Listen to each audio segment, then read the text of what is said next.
जयदाता जनगण मंगलदायक जय हे भारत भाग्य विधाता जय हे।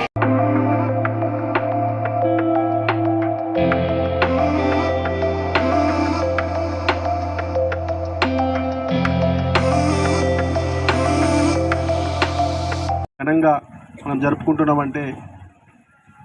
దాని వెనుక ఎందరో మహానుభావులు వారి ప్రాణ త్యాగాలు, వారి మేధస్సుకు పనిపెట్టి గొప్ప రాజ్యాంగాన్ని, ప్రపంచంలోనే గొప్పగా పిలువబడేటువంటి రాజ్యాంగాన్ని ఎందరో మంది మహానుభావులు రచించి ఆ రాజ్యాంగంలో ప్రతి మనిషి జీవించేటువంటి హక్కును, ఆ జీవితంలో స్వేచ్ఛాయుత వాతావరణాన్ని ఇంత ముందు చూపుతోని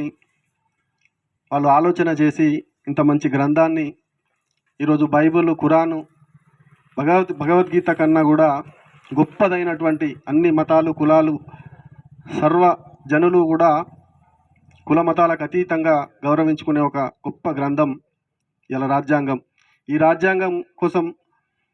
1947 ఆగస్టు 15న స్వాతంత్రం వచ్చినా కూడా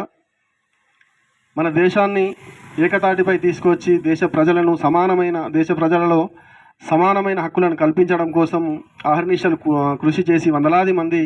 ఈ రాజ్యాంగాన్ని రచించి 1950 నవంబర్లోనే రాజ్యాంగ రచన పూర్తయినా కూడా ఈ రాజ్యాంగాన్ని ఆమోదించేటువంటి రోజు, చరిత్రలో నిలిచిపోయేటువంటి రోజు ఉండాలని సుమారు 3 నెలల కాలం తర్వాత జనవరి 26, 1950 రోజున మనకు రాజ్యాంగం గౌరవ రాష్ట్రపతి, అప్పటి రాష్ట్రపతి రాజేంద్ర ప్రసాద్ గారు ఆ రోజు ఆవిష్కరించడం జరిగింది. ఆ రోజు నుంచి నేటి వరకు సుమారు 75 సంవత్సరాల పాటు